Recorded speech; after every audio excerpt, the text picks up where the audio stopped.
one of the main, contributors on the team, then that's the way you can get success in the playoffs and possibly get a ring. But good win, good win by Charlotte. Good win. That's their 11th win of the season against the top dog in the East. Top dog in the East. Yesterday I mentioned about the Clippers Thursday night. That game Thursday night. One thing I forgot to mention was Kawhi Leonard have not played on a back-to-back this whole season. So I forgot to mention. I wonder if he's gonna play on Friday, because they had a back-to-back and they was playing the Timberwolves on Friday. Remember, he only played 18 minutes Thursday night. Paul George only played 14 minutes Thursday night. And what happened on Friday against the Timberwolves? DNP. Both of them. Like, man. Both of them didn't play. Which means it's supposed to be the John Wall show, but John Wall came off the bench. Now he got 26 minutes coming off the bench, but still off the bench.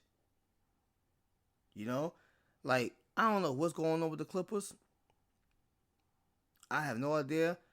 I wish this mindset we got towards the Clippers of them flirting for a championship would just go away, at least for another season. It's hard to do that because you got future Hall of Fame on the team, and you got Paul George on the team, and everybody got excited when John Wall came on the team and everything. They still the Clippers, man. They're still the Clippers. They're still the Clippers. And I don't want to hear nothing about, well, they got Kawhi Leonard. Kawhi Leonard don't even play.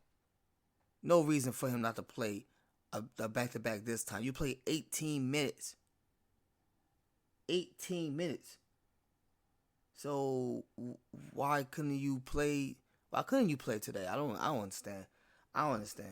You could at least have like a Thursday night Jokic night where, was that Thursday or was that Wednesday? I think it was Wednesday night. Where Jokic basically was just like, I'm in the game, but I'm resting. You could at least have something like that. Play about 20-something minutes, but get like 8 points and everything. Maybe like 8 assists because you're resting. But tonight to not suit up at all, both of y'all. Yeah, I don't understand that. I don't understand that at all. I don't know what the Clippers are doing.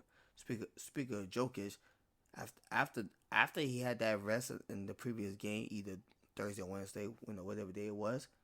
After he had that rest in the previous game, he came out and balled out to Friday night. Sure did. Everything went back to normal.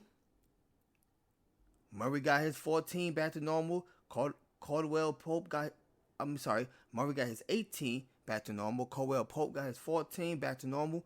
Aaron Gordon got his 12 points back to normal. What Jokic doing? 28 points, 15 rebounds, 10 assists. Back to normal. I just need a little rest. I just needed a rest. That's all I needed. I just need to sit down for a little bit. Let the young bucks do their thing. That's all I needed. That's all I needed to do.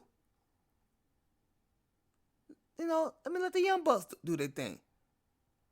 And I'll see y'all next game. Let me go ahead and get these 12 points in this game. And then next game, I'm going to go ahead and get another triple-double. Triple-double king over here. Triple-double king over here. Every time I get pulled out of the Jokic MVP talk, not pulled out completely, not like, oh, he's not a real MVP. It's just that there's so many players that's having such an awesome season thus far. It's like my MVP choice changes depending on who played that game. Depending on who played.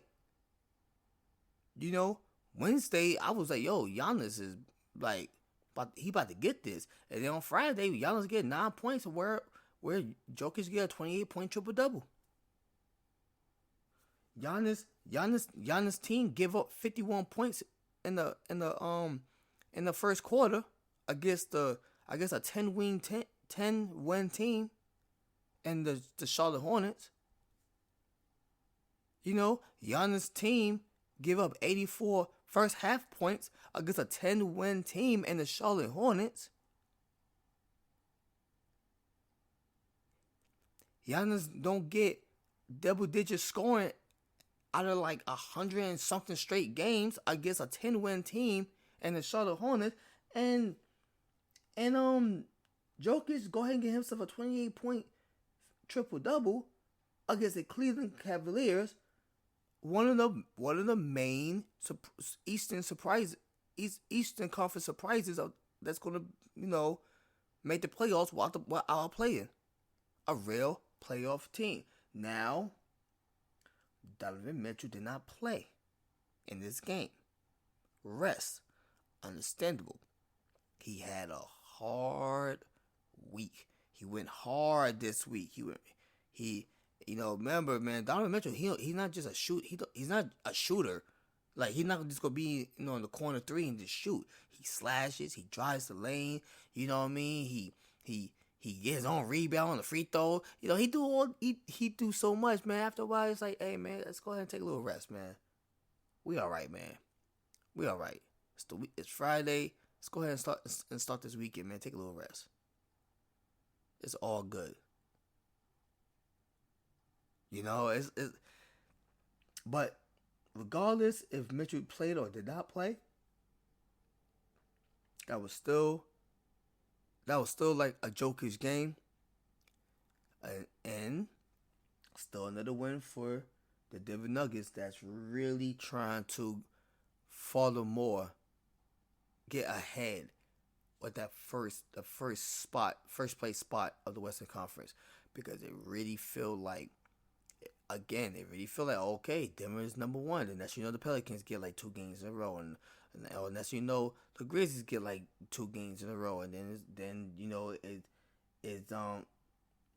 it's looking like okay, it's going to be the Pelicans at the end of the season, and then Denver end up doing it go. See, that it's not like that's not really what's going on in the East. Really in the East, it's only two. You only think about 2 teams that can actually get the number 1 spot: Milwaukee Bucks, Boston Celtics. You know what I mean? That's and it looks more going towards the Boston Celtics more than the Milwaukee Bucks. Well, in the West, it's so interchangeable. And I don't believe a lot of people have a lot of faith that the Pelicans is going to keep that spot. I still believe the mandate's going to strike on the Pelicans, and they're going to come down a little bit. Not down to the play-in or to 6th, maybe down to 3rd, maybe down to 4th. I don't know. They're not going to stay at first for the rest of the 2022-23 season. That's just like, how? Like, why would that be the case when you got Denver and Memphis right there? I don't even think Memphis will even stay there very long. You know what I mean? I just don't know a 4th team on the West that's good enough to really compete like that. So really, to me, it really comes down to those 3 teams. I feel like the NBA championship from the West is not going to be a top 3 team or top 4 team. I feel like it's going to be a team that has a lot of experience, like the Warriors, that was able to slide in on a 5th spot or 4th spot, get hot in April and May, and make it to the championship. That's how I feel. We'll see how things go. I believe it or not, the season did not just start, even though it felt like it did. It felt like the season just started. It did not. It's 3 more months left in the season. So we're gonna find out real soon who's gonna hold their position in their conference, and would that help that team make it to the championship. But I can't see Memphis in the championship. I can't see the Pelicans in the championship. I could see Denver in the championship. I could see that. But I could also see Golden State. I could see that. Base. Well, I guess basically just Golden State really. Yeah, just Golden State really. I guess for me, if I'm gonna think who's gonna represent the Western Conference in the championship this year, it's either Golden State or Denver. You know, and I'll give a little honorable mention to Memphis, but Dallas and the Pelicans and all those teams, I can't really see it. It's more all over the place to me on the Western Conference. I mean the Eastern Conference. The Eastern Conference, that could really be anybody. That could be Boston. That could be Milwaukee, which I think it is going to be Milwaukee. That could be Brooklyn, which I'm starting to think Brooklyn now again because they playing like how they were supposed to play back in October. They got that negative stigma right now that okay, Brooklyn ain't that team this year, but they actually are. They playing how they were supposed to be playing earlier. We gotta get the first quarter of the season. We gotta get that out of our minds what's coming to Brooklyn. We gotta get that out of our minds what's coming to Brooklyn. That's gonna be really hard to do because we had this stigma that was imprinted in our minds for about 3 months, and now you're asking in a few weeks, thinking of them as a championship team. Where 3 months ago we was talking about blowing this team up. So like, but I mean, things changed. They probably talked and came up with an understanding, and they're like, okay, let's go show these people what we could do. And the acquisition from Philadelphia, we need five people to play. Just be on the court. We got this. Kevin Durant, Kyrie Irving, they got this. Just stay on the court. Because if you stay on the bench, then it's 4 and 5, and that can't happen. We need a fifth person. So just stand there, try to get a rebound once in a while. If you see Kyrie open, pass it to him, that'd be your first or out of 2 or 3 assists of the game. Just play a little defense if you can, and when it's coming with everything else, when it's coming to the major rebounds, the when the game was on the line, type of thing, when we need a defensive move because the game was on the line, when it's coming to stuff like that, when it's coming to scoring, when it's coming to playmaking, when it's coming to those things, when the game matters, Kyrie and Kevin Durant got this. No big three in Brooklyn. Dynamic duo, son. Did we talk about Brooklyn? We didn't talk about Brooklyn, huh? Oh yeah, no, we did not. We didn't talk about Brooklyn. Go ahead, Brooklyn going up against top seed of the West this Friday night against the Pelicans. Now I'm not gonna act like it was all peaches and cream the whole game because it wasn't. They was down by 15 in the first half. At halftime, they was down by 15 points, but they made the plays when it mattered. Kyrie made his 3-point shots when it was starting to matter. In the beginning, no, not so much. Was he balling out of his mind the first half? No, not at all. But in the fourth quarter, when they needed plays, he delivered. And Kevin Durant was just Kevin Durant.